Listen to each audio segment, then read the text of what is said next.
আলিবর্দি খাঁ 1740 সালে মাসনদ নেওয়ার পর 1741-42-এ নাকি এই গার্ডেনটাকে তৈরি করে। তখন এই গার্ডেনটার নাম দেওয়া হয়েছিল খুশবু বাগ বা খুশবুদার বাগান। এই খুশবুদার বাগানটা চারিদিকে সুগন্ধিত ফুল দ্বারা সুশোভিত এই বাগানটা, তার জন্য নাম খুশবু বাগ। যখন এখানে মানুষজন আসতে শুরু করলো, অর্থাৎ ফ্যামিলি মেম্বারদেরকে নিয়ে আসতে শুরু করলেন, খুশবুতে মনটা খুশিতে ভরে যেত, তার থেকে নাম হয়ে গেল খুশবাগ। তাহলে খুশবু থেকে এলো খুশ, আজ বাঙালিরা অপভ্রংশ করে খোশবাগ নাম দিয়ে দিয়েছে, খোশ করে দিয়েছে, খোশ করে দিয়েছে। একদম সেম।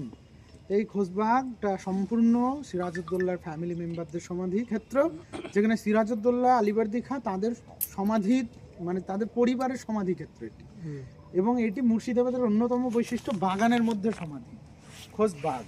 বাকি দুটো সমাধি ক্ষেত্র আছে, সেটা হচ্ছে মসজিদের নিচে, সেটা হচ্ছে নাসিরি ডাইনেস্টি, আর third dynasty is Najafi dynasty মির্জাফরের, তাদের একটা কম্পাউন্ডের মধ্যে। এটা হচ্ছে গার্ডেনের মধ্যে, এটা বড় বৈশিষ্ট্য।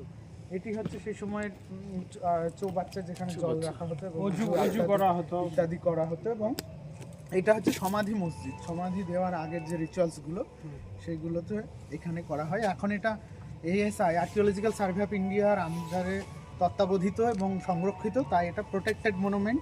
তার জন্য এখানে কোনো রিলিজিয়াস পারপাসে ইউজ করা হয় না। সম্পূর্ণরূপে সিরাজের আবেগপ্রবণ ব্যক্তিরা ওপর থেকে শ্রদ্ধাঞ্জলি তারা মন থেকে দেয়, কিন্তু বাকি কিছু এখানে করা হয় না। সম্পূর্ণরূপে একদম সিরাজউদ্দৌলার এই সম্পূর্ণ স্থাপত্যটাকে সংরক্ষণ হেতু এগুলো করা হয়েছে। এসআই যথেষ্ট মেনটেন করছে, আরও হয়তো করবে।